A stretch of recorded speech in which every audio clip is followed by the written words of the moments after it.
సరే సార్, అది అత్యాయత్తనమే అనుకున్నాము. కానీ 5 ఏళ్ల పాటు ఎందుకని కోర్టుకి వెళ్ళి స్టేట్మెంట్ ఇవ్వలేకపోయారు ఎవరు? జగన్మోహన్ రెడ్డి గారు? జగన్మోహన్ రెడ్డి గారు స్టేట్మెంట్ ఇవ్వలేకపోయారా, ఇచ్చారదే కోర్టు, అది ఆయన చూసుకుంటారు. కోర్టులో స్టేట్మెంట్ కావాల్సినప్పుడు ఇస్తాడు ఆయన.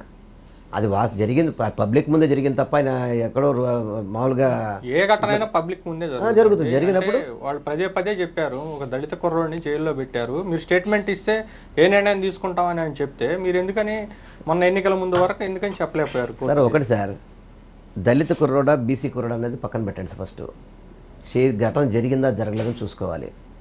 చంద్రబాబు చేసేదంటే దళితుల్ని బీసీలని ఈ విధంగా రౌడీజం చేయడానికి ప్రయత్నం చేస్తాడు.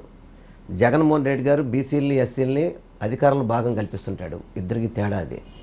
వాళ్ళు దళితుల్ని బీసీలని ఈ విధంగా వాడుకోవడానికి ప్రయత్నం చేస్తారు తెలుగుదేశం పార్టీ వాళ్ళు. ఈ విధంగా రౌడీజం ప్రోత్సహించడానికి, రౌడీజం చేయించడానికి వీళ్ళిద్దరిని బలి పశువులు చేస్తున్నాడు. అందుకని ఇందులో బీసీలా ఎస్సీలా కాదు, వాళ్ళిద్దరిని పైకి తీసుకొస్తుంది ఎవరు, వాళ్ళిద్దరిని రౌడీజంలో ఎవరు ప్రోత్సహిస్తారు అనేది మీరు ఆలోచించుకోవాలి. అంటే పదవులు ఇచ్చినా కానీ వాళ్ళకి కావాల్సినటువంటి గౌరవ మర్యాదలు లేవు అనేది ఒక విమర్శ ఉంది కదా. పేరుతో పదవులు ఇచ్చేశారు అనేది చాలా మంది పార్టీ మారిన వాళ్ళు అందరూ కూడా వెళ్తున్నారు. పార్టీ మారిన వాళ్ళు చెప్తారు, పార్టీ మారిన వాళ్ళు చెప్పిన నమ్ముతారా?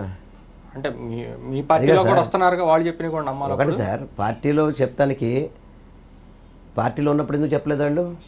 ఇక్కడ సీటుకి అవకాశం లేక పక్క పార్టీలో సీటు తీసుకోవడం కోసం ఏదైనా మాట్లాడతారు. అట్లా మీ పార్టీలో కూడా వస్తారు కదా, ఎవరైనా రాని, ఎవరైనా రాని. అంటే అప్పుడు ఇద్దరే నమ్మాల్సి వచ్చేది కదా. మీరు నమ్మితే నమ్మండి, నమ్మకపోతే నమ్మపోండి. ఈరోజు జగన్మోహన్ రెడ్డి గారికి మీరు ఎస్సీలు డిప్యూటీ సీఎం అని చెప్పి ఎవరు అడగల. ఆయన అంతా ఆయన ఇచ్చాడు కావాలని, నేను అధికారం కల్పించాలని అని చెప్పని. ఈరోజు బీసీలకు అత్యధిక ప్రాధాన్యత ఇచ్చి టికెట్లు ఇచ్చింది మా జగన్మోహన్ రెడ్డి గారు. చంద్రబాబు ఇచ్చాడా?